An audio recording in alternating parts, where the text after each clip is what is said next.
News. मैं सेजल लता। राष्ट्रीय लोक जनशक्ति पार्टी के राष्ट्रीय अध्यक्ष पशुपति कुमार का बयान। बिहार में जंगल राज सुशासन नहीं है। शक्ति कुमार बिहार में महिला के सबसे बड़े विरोधी हैं। बिहार में महिलाओं पर अत्याचार हो रहा है। बिहार में महिलाओं पर अत्याचार होने के साथ साथ दलित महिलाओं पर भी अत्याचार हो रहा है। सरकार उसने रोकने में असमर्थ है।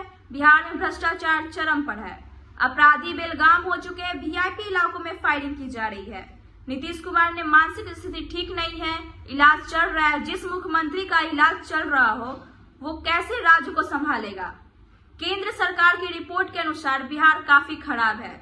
बिहार में सत्ता परिवर्तन बेहद जरूरी है। नालंदा में मुख्यमंत्री के जिले में घटनाएं हो रही है। आए दिन अखबारों में बलात्कार और अपराध की घटना हो रही है। बिहार में घूसखोरी काफी हो रही है। बिना पैसे दिए कोई काम नहीं होता है। 20 वर्ष से एक व्यक्ति और पार्टी का सरकार है। नीतीश कुमार मानसिक रूप से स्वस्थ नहीं है, इसलिए बिहार की स्थिति ठीक नहीं है। आगे क्या कुछ उन्होंने कहा, आप सुनिए। बिहार की जो स्थिति है, एनडीए के लोग कहते हैं कि 2005 के पहले बिहार में जंगल राज। मेरा कहना है कि आज मंगल राज तो नहीं हो गया। 2005 के पहले जो स्थिति थी उससे भी खराब स्थिति में आज बिहार है। और उसका सबसे बड़ा उदाहरण है कि ये बिहार सरकार दलित विरोधी सरकार है।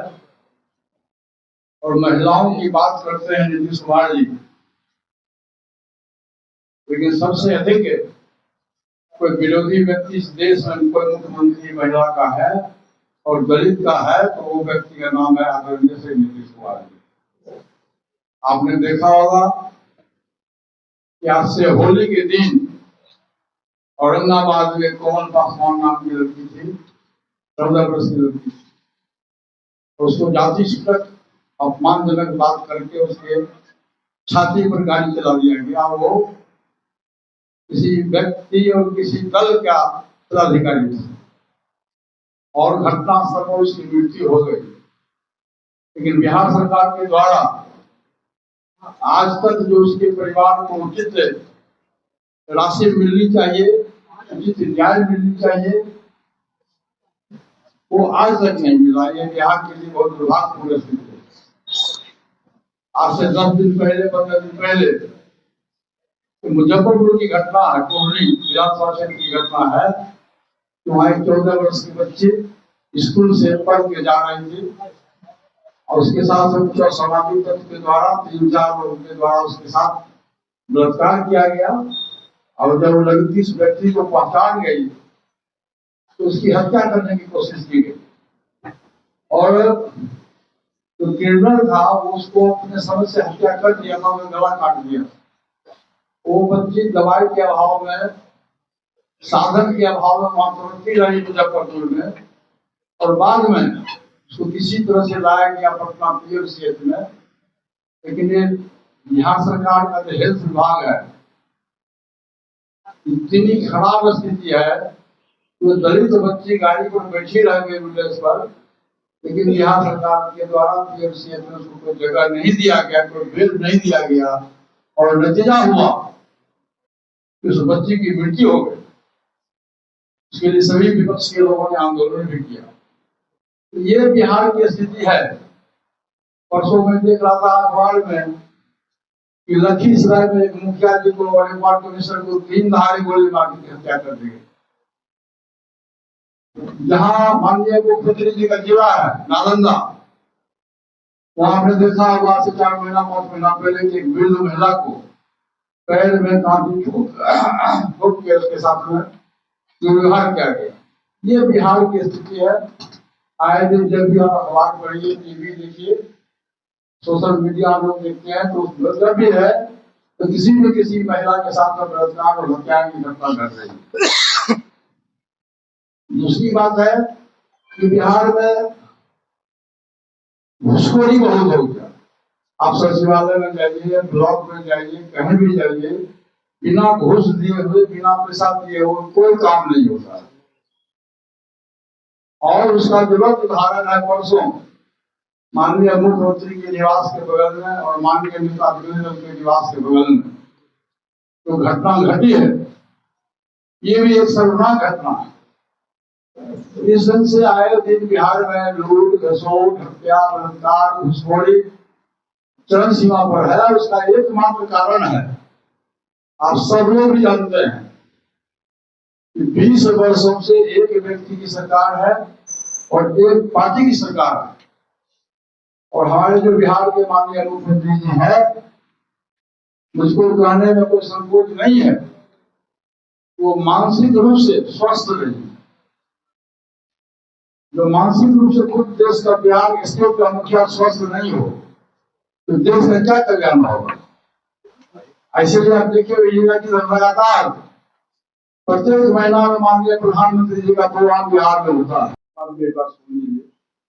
पूरे देश में 2 गठबंधन है, इंडिया गठबंधन है और एनडीए गठबंधन। मैं 2014 में एनडीए गठबंधन का मैं प्रमुख सहयोगी दल था और उस दिन से तकरीबन 11 वर्ष तक हम लोगों ने बहुत ईमानदारी से काम किया और 14 अप्रैल 2025 को हमारी पार्टी का फैसला हुआ कि हम एनडीए गठबंधन से हम अपना नाता तोड़ रहे हैं।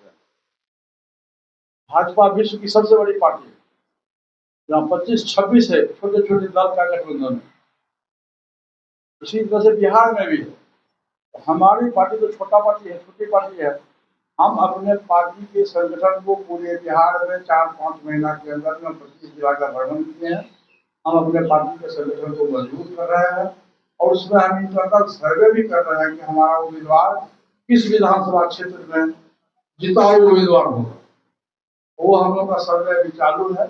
अभी हम लोग इस गठबंधन में जाएंगे जो हमारे हित की बात होगी, जहाँ हमारा सम्मान होगा, जहाँ हमारी व्यवस्था होगी, हम उस गठबंधन में जाएंगे। हम किसी गठबंधन के साथ मिलकर चुनाव लड़ेंगे। एनडीए छोड़ के आप किसी भी हाँ, एनडीए छोड़ के तो मैंने छोड़ दिया।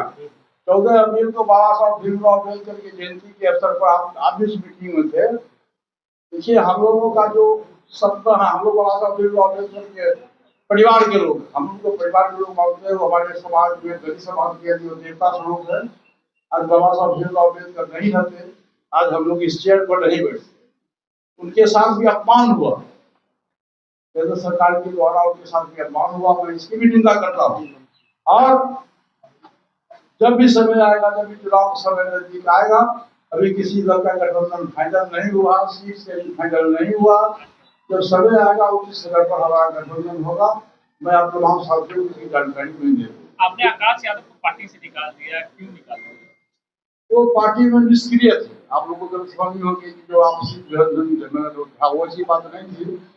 जब से वो हमारे यहाँ आए थे, लगभग 3 वर्ष पूर्व वो आए थे, उनको बनाया गया था, लेकिन कभी भी कोई पार्टी का संगठन पूरे जिला में, पूरे बिहार के राष्ट्रीय अध्यक्ष थे, लेकिन एक भी जिला में कहीं भी अपने पार्टी के संगठन को खड़ा नहीं। ये हमारी पार्टी का फैसला होगा, क्योंकि चुनाव का समय है और चुनाव के समय में हम सब अपने पार्टी के संगठन को मजबूत कर रहे हैं। इसीलिए हमारी मजबूरी हुई, पार्टी का फैसला हुआ कि आकाश यादव जी को पार्टी से निष्कासित कर दिया। लालू यादव या तेजस्वी यादव के दबाव में नहीं, ऐसी कोई बात नहीं है। दिमाग से बात आप लोग निकाल दीजिए। पार्टी हमारी है, संगठन हमारा है, हम चलाते हैं संगठन को, हम पार्टी चलाते हैं। उसमें दूसरे लोग का इंटरफेरेंस करने की कोई आवश्यकता नहीं। क्या आप ये महसूस कर रहे हैं कि बिहार में एक तीसरी ताकत भी आकार ले रही है, प्रशांत किशोर की तरफ इशारा है? तो देखिए, एक बात आप जान लीजिए, बिहार बहुत जागरूक स्टेट है और पॉलिटिकली आपने देखा होगा कि बाबू जयप्रकाश नारायण के नेतृत्व में बिहार में आंदोलन हुआ और पूरे देश में आग लगी। तो बिहार के जो लोग बहुत पॉलिटिकलाइज लोग हैं, बहुत समझदार लोग हैं और जनता के हाथ का फैसला है। अब चुनाव आएगा तो बुलेट से बेसी ताकत बैलेट में है और जनता जिसको चाहेगी उसकी सरकार बनेगी, जनता जिसको चाहेगी वो विधायक बनेगा। इसमें तीसरी शक्ति, चौथी शक्ति का कहीं कोई गुंजाइश नहीं। सामान्य सीट से चुनाव लड़ेंगे चिराग पासवान, उनकी पार्टी के सांसद ने ऐलान किया। भाई, ये तो आप उनसे पूछिए, आप मुझसे क्यों पूछते हैं? मैं चुनाव लड़ूंगा नहीं लड़ूंगा ये बात हमसे पूछिए। कौन व्यक्ति सामान्य सीट से लड़ेगा? दलित समाज को पैदा करने वाला आदमी समान सीट से लड़ेगा, या जनरल सीट से लड़ेगा, या रिजर्व सीट से लड़ेगा, या चुनाव लड़ेगा कि नहीं लड़ेगा, जनता को भ्रमित करने की बात हो रही है। ये तो आप उनसे पूछिए। मोदी जी बिहार आए थे, उन्होंने कहा कि बाबा कल मोदी राज्य के उम्मीदवार के खिलाफ आप अपना उम्मीदवार रखेंगे। मुझको जो सीट मिलेगा, मैं किसी भी उम्मीदवार के खिलाफ मैं नहीं जाऊंगा। मुझको जो सीट मिलेगा गठबंधन में, जो सीट मिलेगा वहाँ हमारी पार्टी को उम्मीदवार